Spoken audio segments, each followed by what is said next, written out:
Hello, everybody, and welcome to the Focus on Gaming podcast, episode 93. I'm Martin. And I'm Duncan. Sorry, I timed that terribly, didn't I? You were just in the middle. No, I timed my drinking terribly. That's what I meant, yeah. Anyway, hello, Martin. Welcome back. Yeah, it's been a while, hasn't it? I feel like I'm more of a guest now rather than a actual host. But... I think you've. Yeah, I mean, we keep telling everybody you died, but you keep coming back. Back, yeah. Getting like revived or whatever. But on a positive note, though, it means you've had plenty of time to play some things to bring to the table. Regarding that, I think we've both got quite a few games. I think it's been a busy time for some pretty good games coming out. So let's start with some news. I don't think anybody was particularly surprised that this week Rockstar announced that GTA 6 is delayed till 2026. They specifically said as well, 26th of May. They didn't give a date before. They just said 2025. So 26th of May. So it's more than a year away. Well, how do you feel about that? To be fair, I mean, I thought 2025 was quite ambitious. It depends. I don't know how long they've been working on it because Grand Theft Auto 5 came out about 15 years ago, didn't it? It came out, I think 2012, 2011, something like that. It was out on the PS3, wasn't it? That just shows sort of how Xbox 360 and PS3. And then when it came out on the sequels to those, the only thing that the PS3 and Xbox 360, they stopped developing the online GTA Online. And also the new versions had the first person. The Xbox One, the PS4 versions had the first person view, which the 360 one didn't. So it's online, and it was they confirmed February 2022 that the game was in development. So that was about 3 years ago. When they confirmed it. They announced they announced it would be 2025. I think in the end of last year. I think it was sort of October, November. And the thing is, GTA 5 when it was coming out was delayed and then delayed and then delayed, and then they delayed the online component to be separate, to launch at a separate time. So when they said 2025, I don't think anybody was particularly surprised when 2026. I don't know about you, but I was really excited for GTA 5. So whenever there was a delay, I was like, oh, this is horrible. I don't want to wait. Because it was such a momentous game. But this time, I think, although I'm definitely getting it on day one, I'm not bigging it up in my head. So I'm just like, all right. I'll wait till next year. I don't know whether that's being a dad now or and being a bit calmer, because that was back in the days when I was playing like video games for 40 plus hours a week, and when now 14 hours would be a lot for me nowadays. Yeah, I think because there's been such a long gap, kind of maybe the gap. You'd think it would make people more excited, but maybe it's gotten to the point where it's like, I've waited this long, I can wait like I never. Exactly. Maybe I think if it gets, the more it gets closer, I think if it got to say April and then they pushed it back till say like August, I think people would be like, I can't wait. But now, because it's like, well, there was rumours it was going to come out sort of November time. Anytime between sort of September, November, but probably nearer the end of the year. So it wasn't getting close anyway. So the fact that it's a year, like you said, I'm really not that fussed. I'm like, make sure it's right, which I'm sure they will. It's a GTA game. Quite a good record, haven't they? And also rumours that it'll be like $100 or sort of £80-90 in this country. They can charge Mario Kart. Yeah. then There's there's probably going to be some justification in it. Was it £75 physical, 68, I think, digital, something like that. Yeah. So, but it's the amounts that there's rumours that it's going to cost to produce are just eye-watering. But they made their money back on GTA 5 almost like within about 2 days, and it was, I think, GTA 5 at that point was the most expensive game ever produced. So I'm sure they're probably not worried. Yeah, well, they will be worried if they produce a crap game, but it's going to be great. I'm confident. I'm confident it will be very good. They've got all the other Grand Theft Autos right, haven't they? In terms of the one since they started doing it, not the bird's eye view. I saw a meme today, and it said something like PlayStation 1 had 3 GTAs, and it said GTA 5 had 3 PlayStations. So you never know. Maybe a next generation PlayStation or Xbox will be announced, or maybe released by that point. The original Grand Theft Autos, was it only out on PlayStation? It came out on PlayStation. Eventually, it did come out on PC. And I think there was one on Dreamcast, because I remember having one on Dreamcast, but I can't. Yeah, there wasn't any like Nintendo 64 or anything like that. Was there? I can't remember. No, because it was cartridge. Yeah, it wasn't.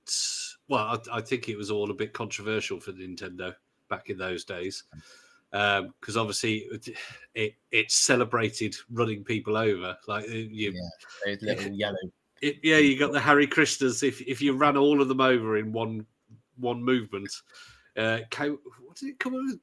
Guaranga or something like that. I can't remember what it was, but yeah, it sort of went, yay, well done. Well done, you just killed 5 people within half a second. Well done. It was very controversial. And then GTA 2 came out. Well, GTA London, and then GTA 2. Which GTA 2 had, but they were all overhead, sprite-based kind of thing. Although GTA 2, I think, was actually based in a 3D world because it zoomed in and out.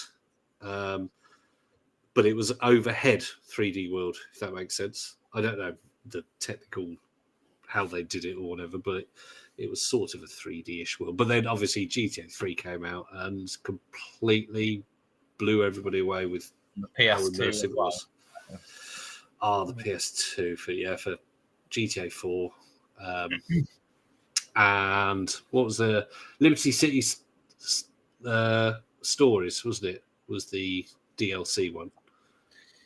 You had the expansion disc or something odd.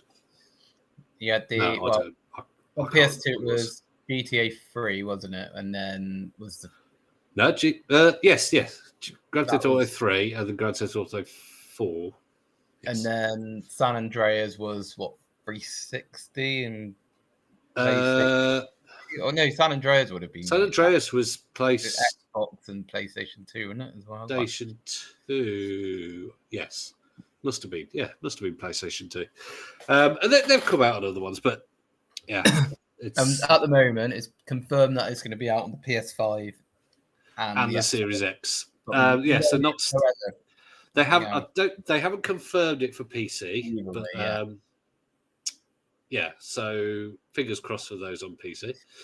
That'd be cool if it was playable on Steam Deck. That would be good. And Switch 2, they haven't confirmed. And it's a difficult one because I'm sure Nintendo by that time. So I'm sure Nintendo absolutely want it on there. They are a little less prudish with their content nowadays.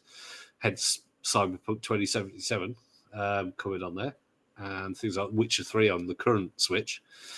But it's all about the power and whether they can make it work well, which I'm pretty sure they will be trying their best to get it to work on that. Whether it will or not, don't know, because we haven't actually seen what it's going to look like yet. We've seen early alpha footage, but That's it's a bit like seeing a stick drawing that Monet's done and gone, oh, look, that's some rubbish Monet. I wonder if it wasn't the cart on Switch 2, if that would put any people off buying a Switch 2. Yeah, well, I mean, you're the closest to buying one in this podcast. So, is it a game that if they said no, it absolutely is not coming, would you go? That puts me off a bit. Because it is a game that I 100% want to play, so it would mean having to get another console if I had a Switch 2. So, I mean, you have an Xbox as well, so I expect you have it. Yeah, you have the best of both worlds. True. But if you sold, but yeah, if I didn't, Xbox, it would be. I reckon it probably would be something where it would make me second. Like I would be like, I might as well just get a PS5 or an Xbox.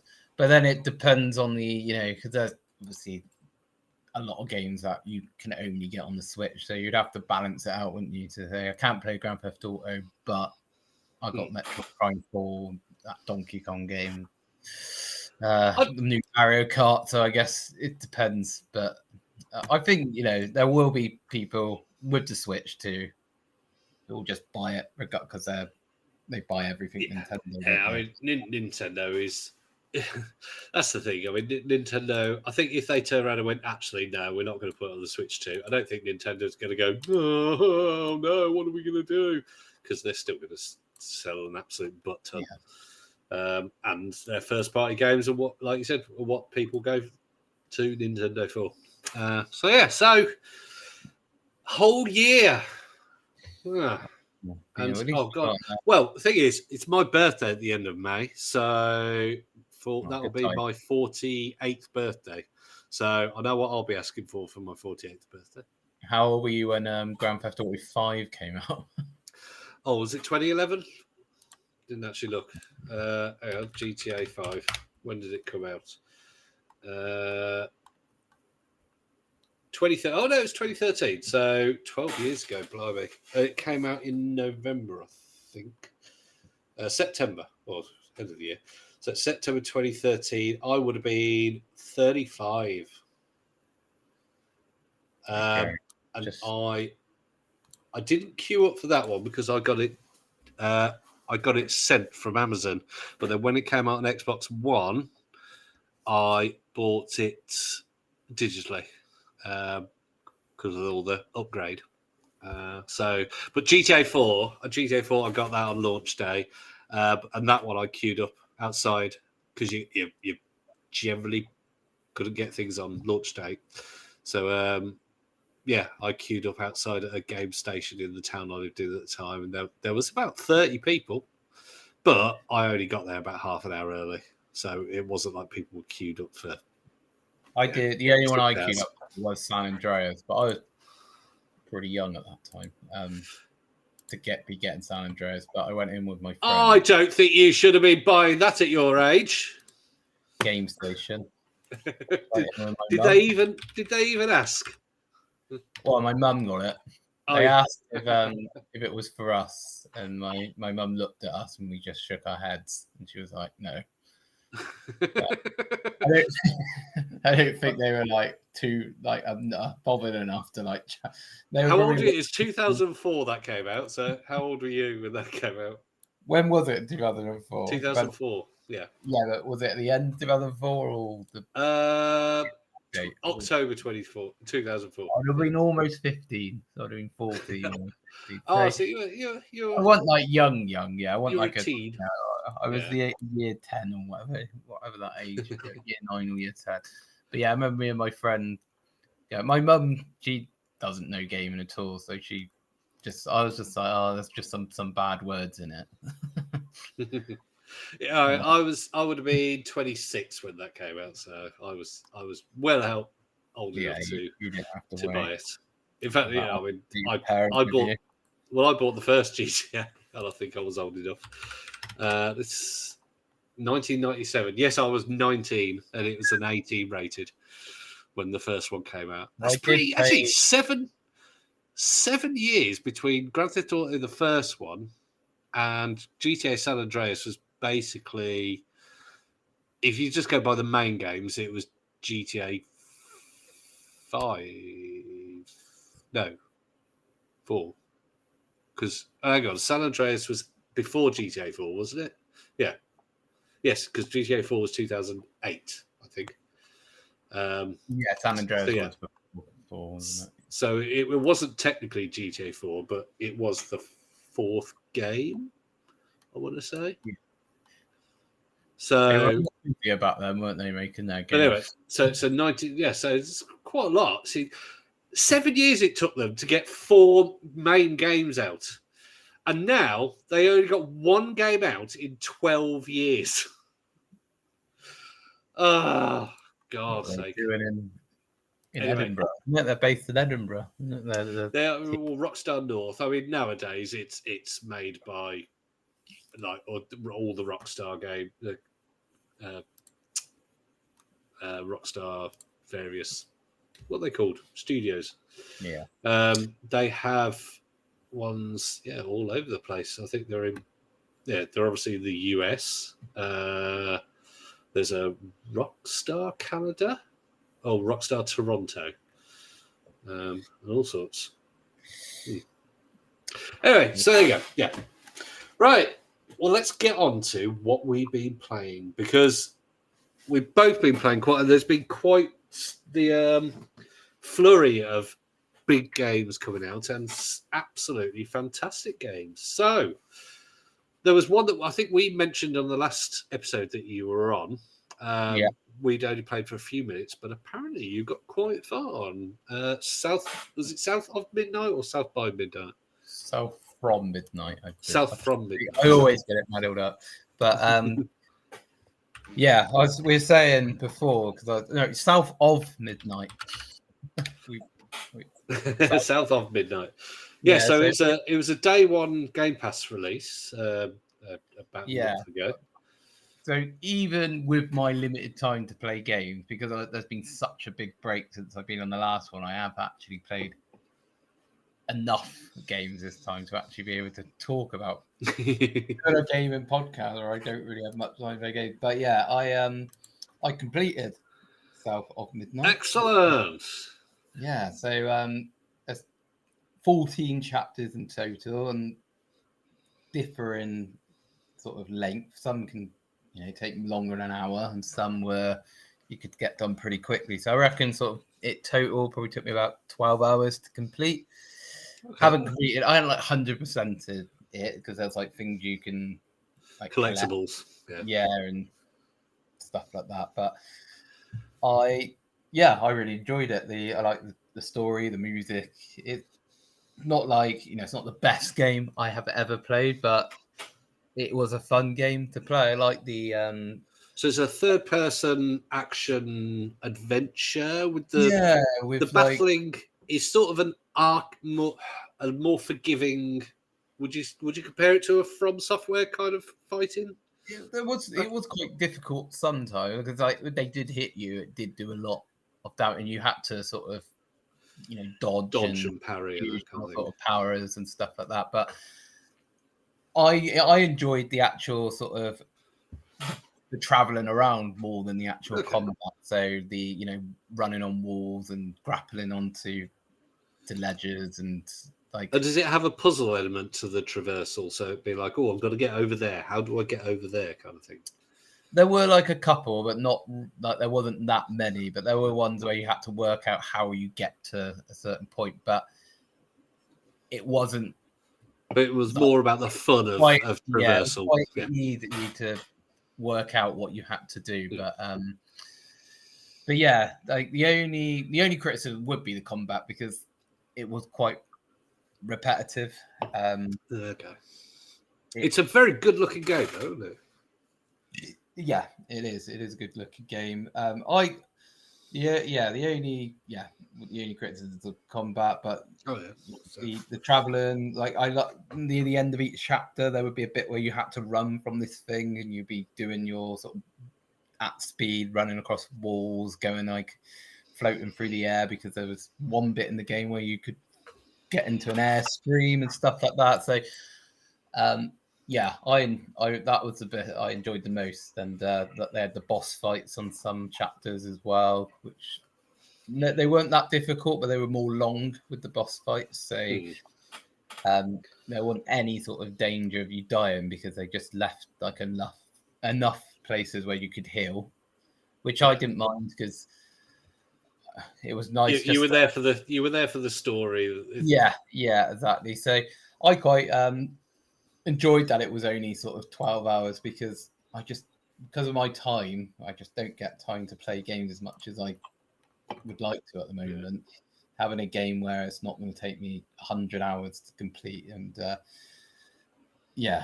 just it was Yeah, linear. I Oh, think which it's nice. Sometimes, definitely one that I'll be hopefully getting to complete it soon. But yeah, there's been so many games that have come out recently yeah, that I've yeah. sort I of think we've been dropped it at the spoiled moment. on Game Pass, haven't we? And that, I mean, I started it, and then I was thinking, oh, all these games that are going to come out, I don't know if I'm going to actually. And but I was like, no, I'm going to stick with this game Yeah, no, and it's finish it, and then I can then get onto the other games that were coming out, because obviously we had Oblivion, which sort of there was rumors that they were the remaster, but it wasn't. It was came out of the blue a little bit, didn't it? And yeah. then Shadow dropped it. Just went here. It is. a day later, then you had Expedition 33, which We'll get on to a bit. I've been playing that fairly a lot. I thought I was quite far into it, but I wasn't. the reviews for that game have been. I haven't actually gone on it yet because I just. Well, yeah, I like you. I started on South of Midnight, and I was like, "Oh, this is quite a good game." Then they shadow dropped Oblivion, which I was like, "Oh, yeah, I don't think I never completed Oblivion. I played it, but I never actually completed it. So I was playing through that, and then I'd seen previews of Clair Obscur Expedition 33 saying it was really good, but then when it came out, I mean, the reviews have been, sort of 9 out of 10, 10 out of 10, saying it's absolutely gorgeous, everything. But even before the reviews came out, I started playing it. Oh my God, it looks good. It is such a good looking game. It's Unreal Engine 5, which a lot of these games that are out now are using. And it's, when some of the characters' hair's moving as well, you get it, the hair doesn't really move very well, but the world they're in are so good, and the creatures they are fighting are so. They're very much. They remind me of like the ones in Elden Ring and that kind of thing. Weird. Hands, loads of hands coming out of a face, or some. There's one that's just like a, a bit of rock that spins around at you with legs, kind of thing. But it's a turn-based RPG. It's by a French studio, and there's a lot of French influence of the story, and the music is sort of a classical opera. There's quite a few genres, but mostly sort of your classical, but with French singers and this kind of thing. And it's what you would expect from a modern day Final Fantasy, but nothing like a modern modern day Final Fantasy, because they've gone all Final Fantasies now are all they're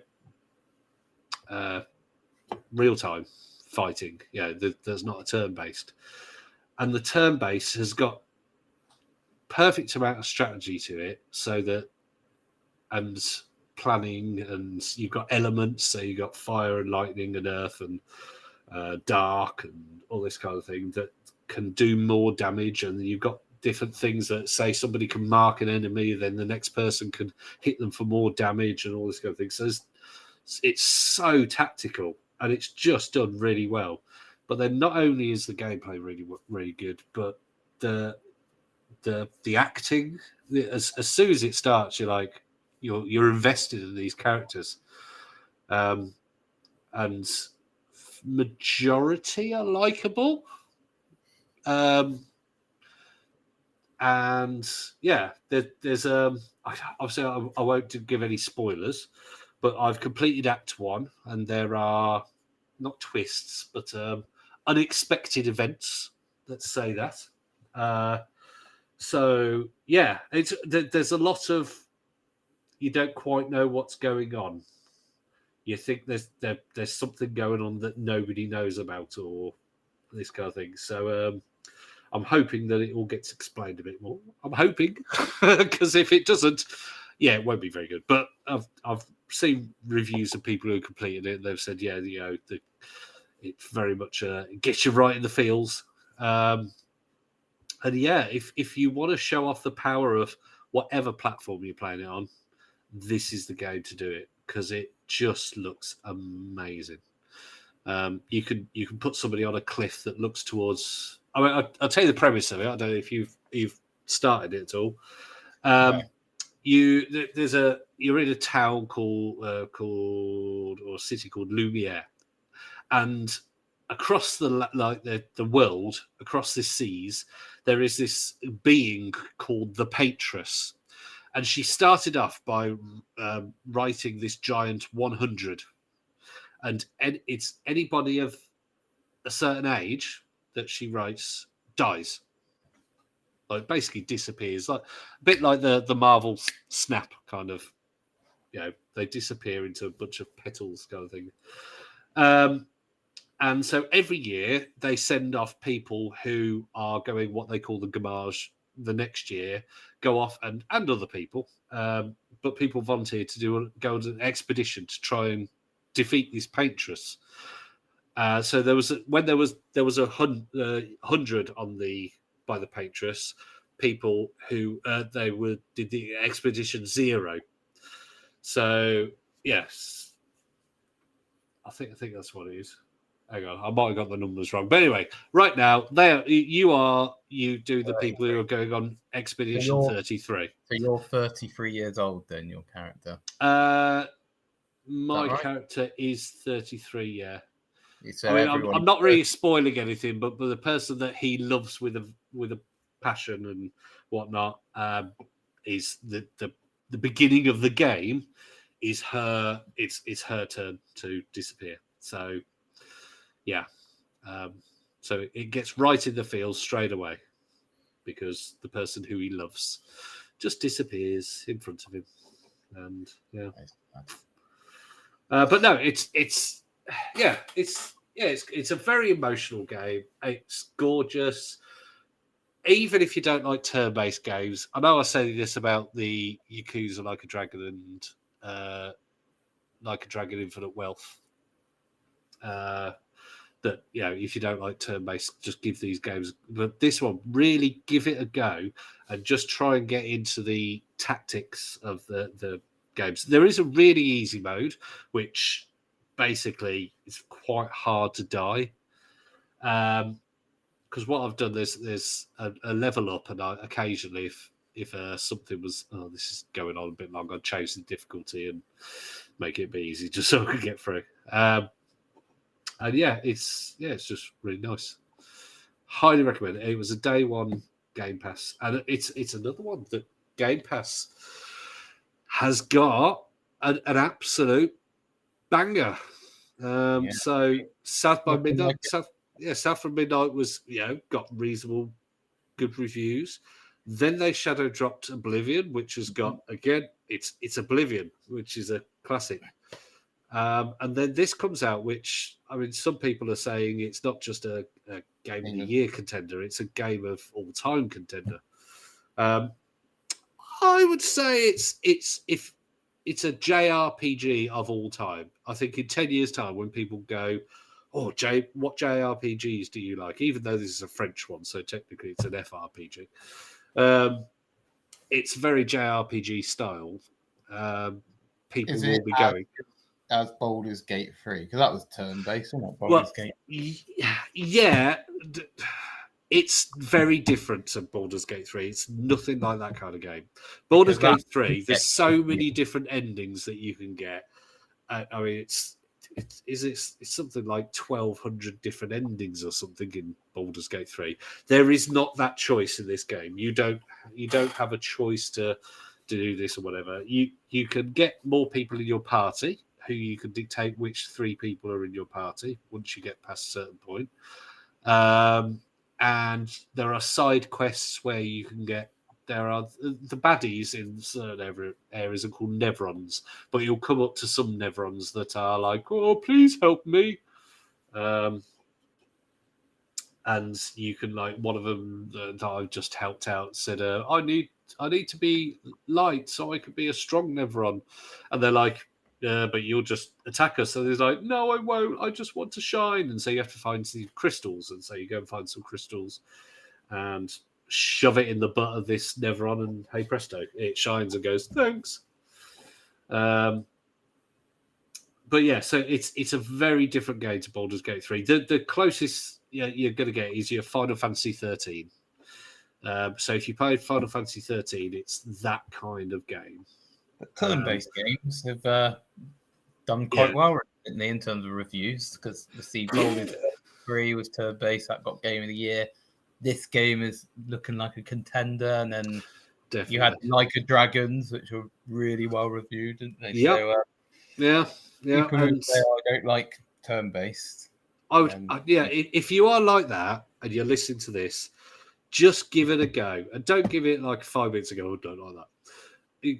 Really, just try and even put it on story mode and play it through on story mode, and just enjoy the scenery and the very easy battles. But if you like your From Software, there is that kind of game. There is also you have to button press when you're attacking at certain times, and so you have to QTEs basically, but you have to attack at a certain time, and you also have to defend or parry, dodge or parry. And the dodging is a lot easier. The window that you can press the button is a little bit bigger. But if you parry, if you get a perfect dodge, that's the equivalent of if you press the parry button, you can attack and dodge. So it's got a timing aspect to it that can increase your attack and decrease. In fact, most of the time when you dodge, you don't get attacked, so you can go through a whole fight and not get hit once. And it's just learning the patterns. So you might get attacked the first time by something that like holds. That's the thing. One thing that annoys me is like that sometimes imagine somebody's hitting you with a hammer. But every time that they hold up the hammer, you're like, "Oh god, they're going to hit me!" Oh no, they're not going to hit me. Bang! Kind of. It's like, oh damn it. So you'll dodge, and then it'll be like, no, they're still holding it back. So you don't dodge, and then dunk, it just attacks. But once you learn the patterns and whatnot, they're like the small bosses are the small enemies are quite easy.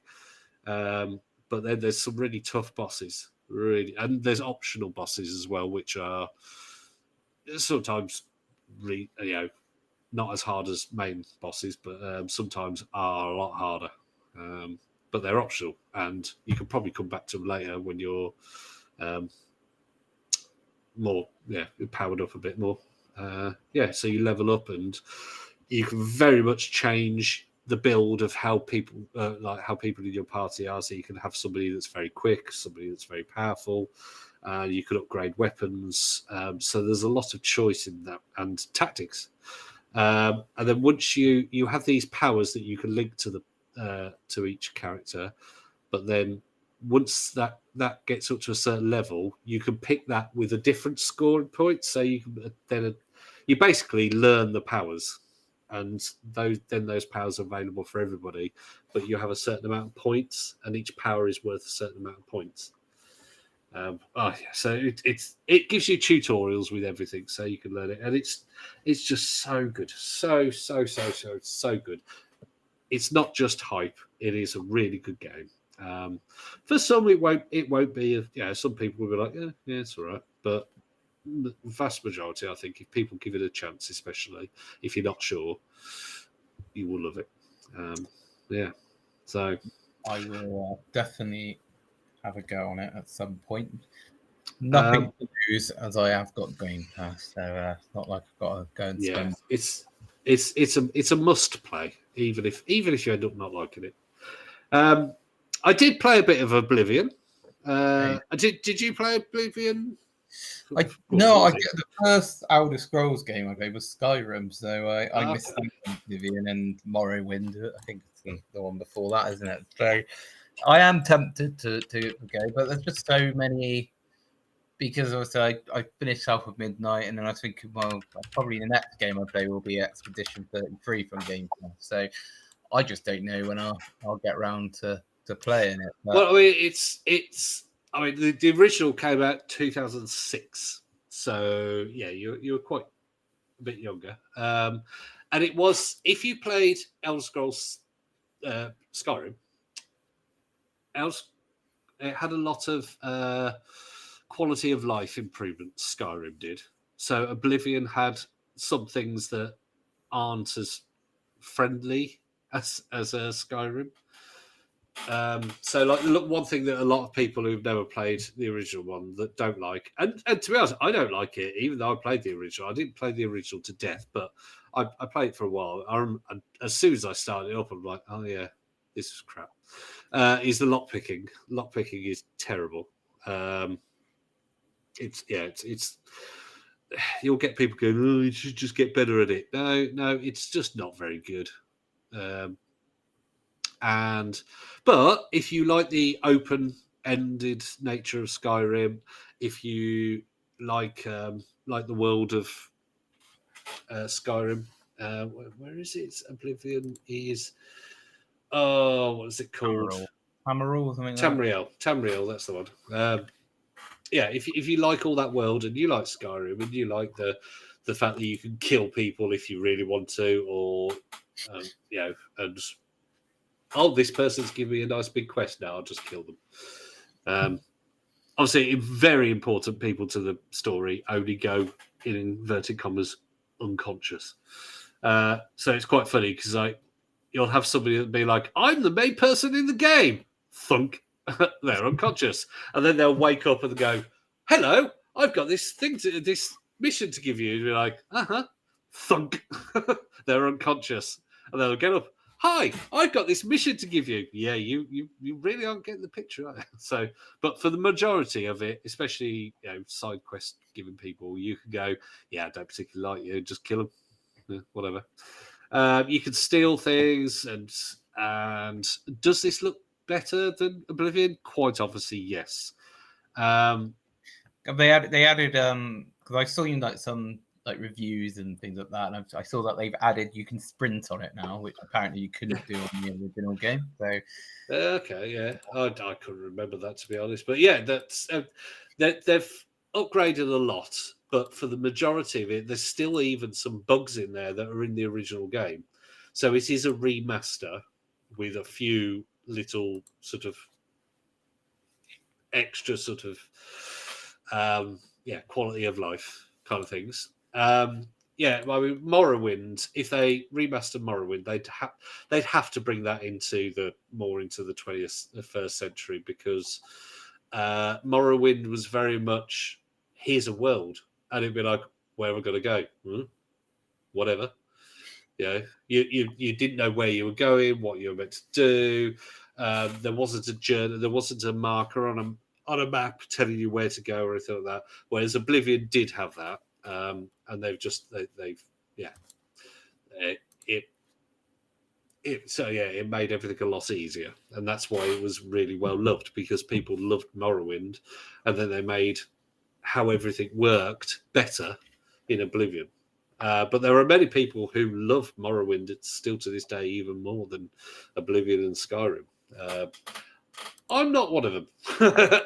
It was a great game, especially for its time. But it's if I have to keep a pen and paper near me for a game to remind me of things, then that's it's not generally a game I want to play. But yeah, Oblivion, it's great, and it's got Patrick Stewart in it. So what isn't there to like? Granted, he dies after about 5 minutes, but he's still in it. Captain Picard. So yeah, that was a great game, but it's just been. I think the people who made Clair Obscur were probably worried when this came out.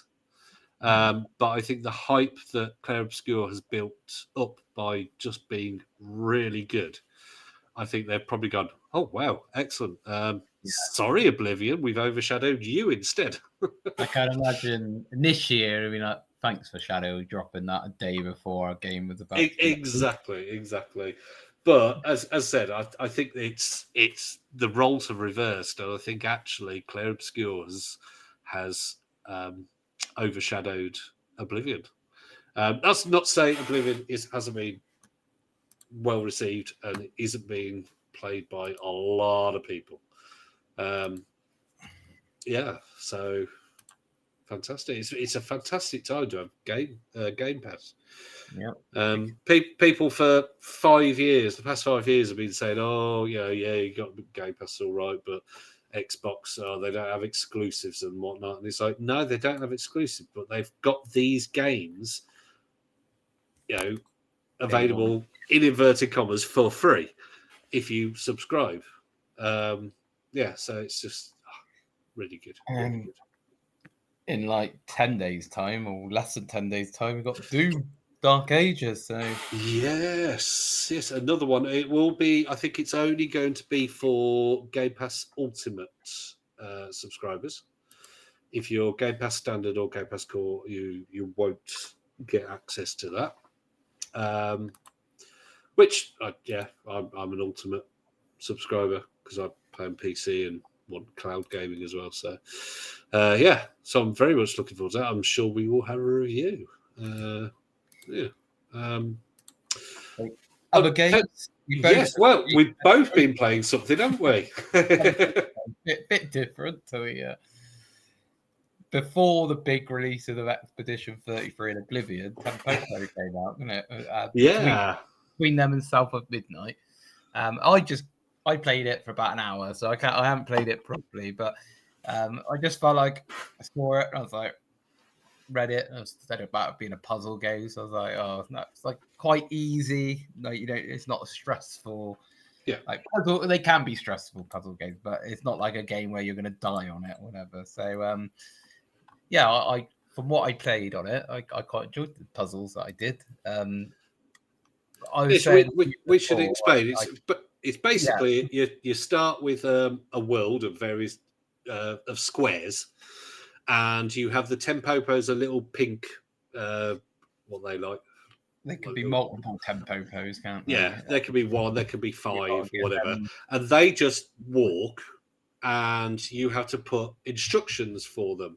The instructions can be as simple as a direction, or it can change what they do. It can make other Tempopos jump up. Yeah, it can turn them into a block. It can make them smash something in front of them. And then there are also enemies that are called chompers, I think. Yeah, but then you have to use them to. You have to use them to get rid of. To get rid of the spiky plants, and basically you have to get the Tempopos to collect flowers and then get to the exit. Now, they don't all have to get to the exit, only the ones with flowers have to get to the exit. So sometimes you might have them, they don't die, do they? It's just like a floating world, so they have a helicopter thing and then they float off the level. But yeah, it's got also the great thing is because I didn't play it first in my house. My son played it, who's 7, and it's got puzzle mode and adventure mode. Now, my son played adventure mode. Adventure mode, what it does, it has white squares on the patches where you can put the different. You could put the different instructions down. Whereas puzzle mode, it just says, get this Tempopo to the end, and you can put them anywhere.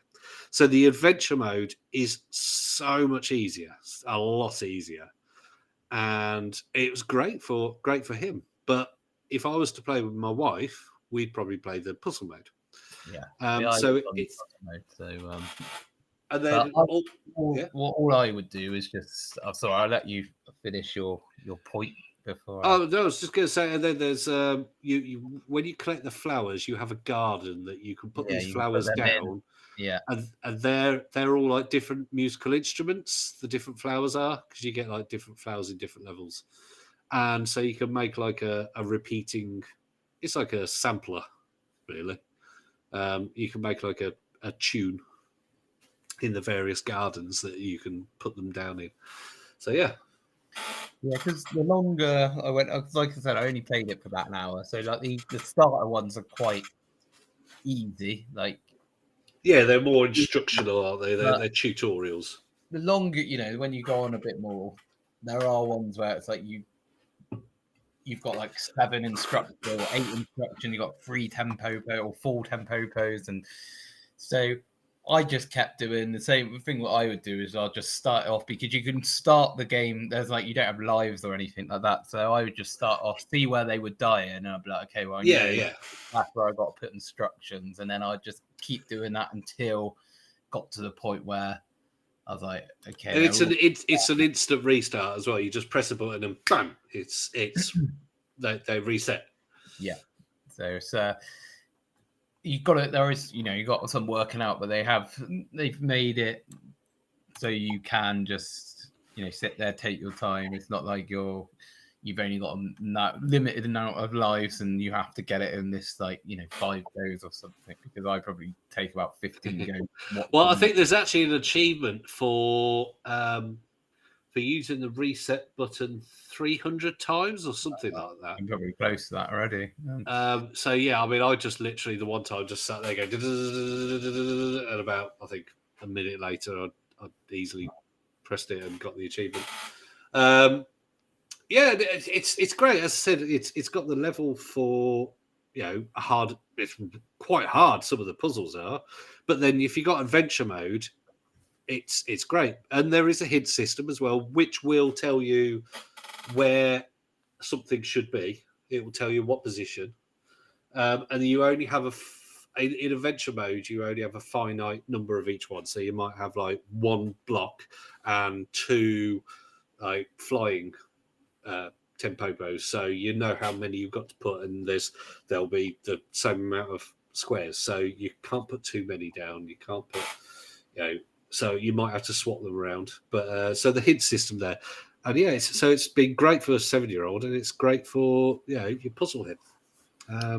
You do like your puzzle games, don't you? So, I do like my puzzle games. I'm well, still trying Blueprints as well. I'm playing that occasionally, but I'm finding that particularly hard because that game you have to just keep going and keep going and keep going and keep going until you get lucky. Really, I mean, there is strategy, but there's also a lot of luck in Blueprints, and it deserves its high ratings. I'm just getting to the point now where I'm like, yeah, can't be bothered. made it too difficult. And lastly, for me, I've playing Super Mario Wonder.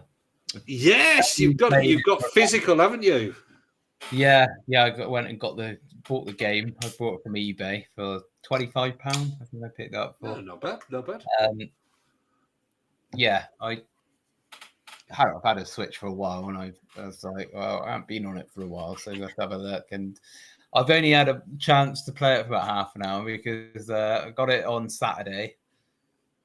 I think it was about 1:30, and then I had a kids party I had to go to at 2, and then another kids party at 5 till 7, and then I had another kids party today. So I've just had for the whole weekend, and I had about half an hour when I got back from my son's party. Not his, one that he attended. It wasn't actually his birthday party, but I don't care if it's your birthday, boy. Leave me alone. I wonder. Yeah, I can't. I don't think I can give it like a full judgment yet, but you have had the chance to play the amazing Piranhas on Parade level, which is about level 3 or something. Yeah. When it's so much fun. It's not particularly difficult or anything like that. It's just shows how well it's made. They look like they were quite friendly when they're there, and I went over to one. I almost died. I like lost all my power ups, and I was like, okay, they actually do. You can't just walk over to them and like. I wanted to like sing with them and stuff. So it's so good. I mean, when we talked about it before, I said it's a lot like in Rayman Legends. You've got the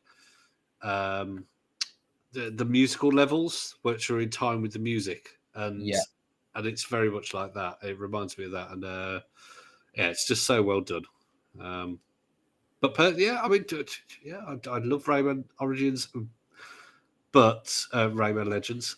But yeah, Super Mario Wonder is a fantastic game. There are some really, I mean, you've got the stars on the level names, and I was like, yeah, these are all really easy kind of thing. And I'd got up to a level 4, and I think I'd even done a level 5, and then there was a 6-star level or something like that. I'm like, what? And I tried it, and I think no. Eventually, I was like, no, that's optional. I think I'll just go on to another level, thanks. So there are. If you want 100% that game, you are gonna have to be on your top game because there are some really, really hard levels. Well, then again, it's probably just me being stupid and crap. I'm just crap at games. But no, it's an awesome game, and for me, it's the best 2D Mario since Mario World, easily. Yeah, I watched quite a lot of because I was like I'm and ahhing about what game to get. So I was like, want to get a Switch game. I don't know. I was thinking out get Metroid Prime Remastered or Metroid Dread, and then a Zelda game, The Echoes of Wisdom, which I haven't played. So I was like looking at reviews and watching like videos and stuff, and then that Super Mario Wonder was always like it's one of the best 2D games that has ever been made, or it's the best Mario 2D game since Mario World, as you said as well. So you didn't fancy a Princess? Was it Princess Peach Showtime or something? No, that never came up. It was out of the Metroid games, Echoes of Wisdom, which is where you play as Zelda, and I did look at Luigi's Mansion 3 as well. But yeah, Peach's Showtime never appealed. No, it wasn't actually. It wasn't received with a. It was received with a meh review. I think generally it was sort of 7 out of 10s, which people were like, yeah. Right. But as for a first party Nintendo game, that was pretty poor. 80s, 90s, pretty poor. Yeah. I mean, don't get me wrong. There are other first party Nintendo games that haven't done that well, but yeah, it's just a shame because it reinforces their reliance on their core characters like Mario and Zelda. Mario and Zelda, basically, because Donkey Kong, Metroid, but they don't really release Metroid games, so I'm assuming there's obviously within Nintendo there's various first party studios that are well known. So I'm not really up on it, but so I presume the Metroid studio is different to ones that do Mario and whatnot. I don't know. I mean, they did Metroid Dread, didn't they? Which I want to try. That was your sort of old school 2D, wasn't it? Yeah. So it was 2.5D. Yeah. Whereas Metroid Prime 4. I mean, Metroid Prime 3 came out on the Wii, I think, which was a long time ago. So there's a big gap between Metroid Prime. I'll just look at. I'm trying to look up. I don't know. Is Donkey Kong Nintendo? Because I know Donkey Kong was. Well, this is what I think. I think that. I know it was Rare, but I think that was like they stopped doing them after like Nintendo 64, and it probably like all the Donkey Kong Country. Okay, there you go. So they've got Retro Studios Inc. is an American video game developer and subsidiary of Nintendo. They're known for its work on the Metroid Prime and Donkey Kong series. So I would say Tropical Freeze on the Wii U and they released on the Switch I reckon that's up there one of the best 2D games ever. Which one's that? Say again. Sorry. Tropical Freeze. Donkey Kong Okay. Tropical Freeze. Yes, they did that one. They did that on the Wii U and Nintendo Switch. Yeah, that's so they've done Metroid Prime, Metroid Prime 2, Metroid Prime Hunters, Metroid Prime 3, Donkey Kong Country Returns, Mario Kart 7. They worked on some of it. They were involved with that. Tropical Freeze and Metroid Prime Remastered, and then Metroid Prime 4 Beyond, which will be coming out this year. yeah. Obviously. On the Switch and Switch 2. Yes, which I have played, and yeah. Yeah, I mean, great game. I think from what I've played, it will be a very good game. I'm still thinking about using the Joy-Con as a mouse, and I'm like, eh. It works very well. It's just holding it it gives me the same vibes as just holding a current Nintendo Switch, which gives me hand cramp after about 5-10 minutes. Pro controller. Yeah, Pro controller works absolutely fine. And most of the games I played had a choice. Some of them had a choice of Pro controller. Because when I first played Mario Kart, I played it with their Pro controller, and the Pro controller felt absolutely lovely. It felt like a real high quality controller. So I highly recommend getting one of them. Although they're bloody expensive, aren't they? The Pro controller, the actual first party. I got a Pro controller on my Switch, but that's what I use. I don't really use like the Joy-Cons or anything. Yeah, the Switch 2 Pro controller.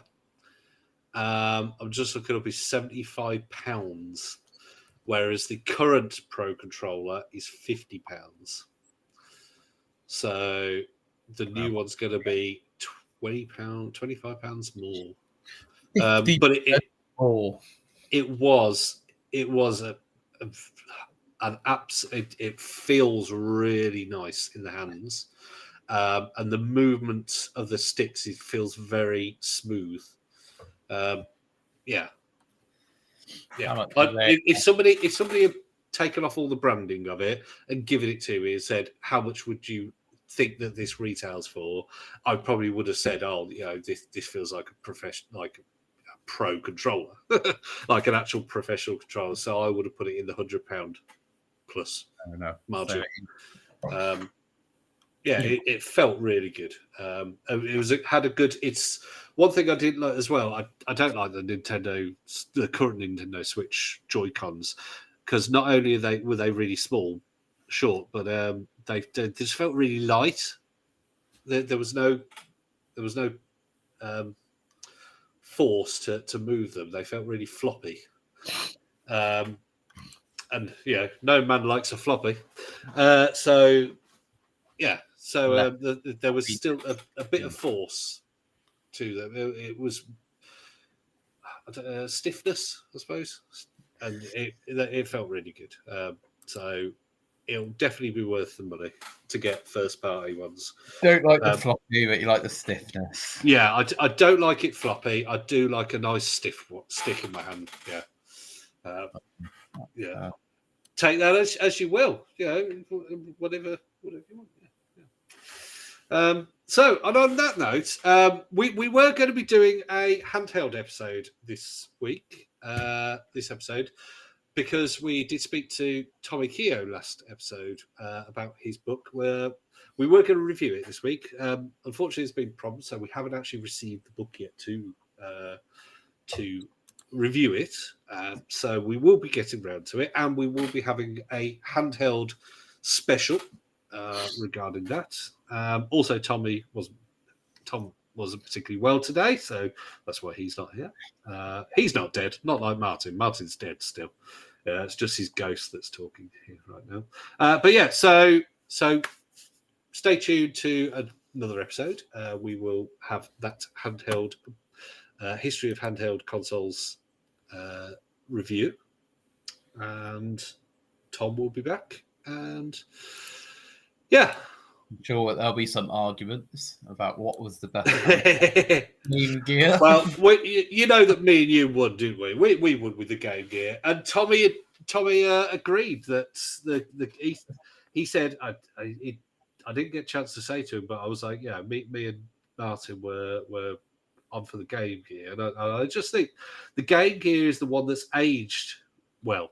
It still has a terrible battery life if you put 6 AAAs in and whatnot, but yeah, I think it's aged well. And don't get me wrong, the Game Boy hasn't aged rubbish. It just hasn't got any better.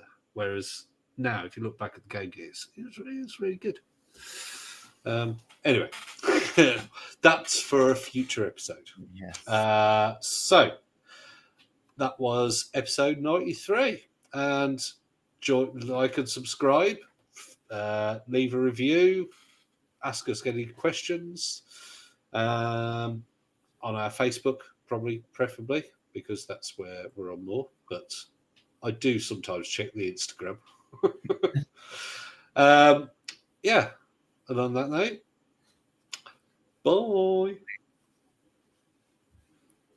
You're not going to say goodbye? I did. Did you? Yeah, I said it when you said it. Goodbye. Oh, all right then. Merged into your. Oh, I think maybe my microphone just squashed your voice. So sorry, I'll shut up now so you can say goodbye. Bye.